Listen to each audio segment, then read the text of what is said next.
মুসলমান হিসেবে, অন্ততপক্ষে মুসলমান হিসেবে এই বছর যারা খেলা দেখার নিয়ত করেছিলেন, খেলা দেখার নিয়তটা বাদ দেন।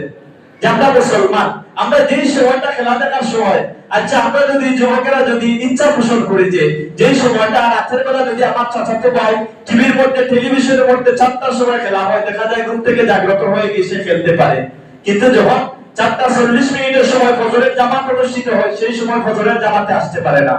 এই হচ্ছে আমাদের মুসলমানি ভাব, এই হচ্ছে আমাদের মুসলমানদের অবকথন। দিন দিন আমরা ধ্বংস হয়ে যাচ্ছি, অথচ আমরা বুঝতে পারতেছি না আমরা কিভাবে ধ্বংস হচ্ছি।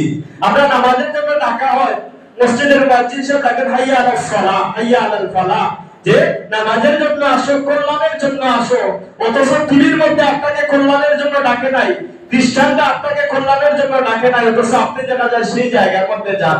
অথচ মসজিদ থেকে মাইকের মধ্যে বলা হয়, শুধু কানের মধ্যে আপনার আওয়াজ যায় তাই নয়, আপনার পরিবারের প্রতিটা সদস্যের কানের মধ্যে আওয়াজ যায় যে কল্যাণের জন্য মসজিদের মুয়াজ্জিন সাহেব ডাকতেছে, মসজিদে গেলে নাকি কল্যাণ পাওয়া যাবে, মসজিদে যাও।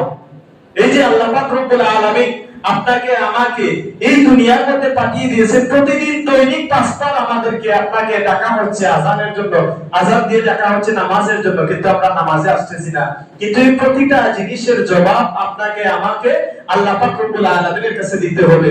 আল্লাহ পাক রব্বুল আলামিন আমাদেরকে যেন পশ্চিমা গোষ্ঠী ইহুদি নাসারাদের কালচার থেকে আপনাকে আমাকে বিরত থাকার তৌফিক দান করেন। ওয়া আখিরি দাওয়ানা আলহামদুলিল্লাহি রাব্বিল আলামিন।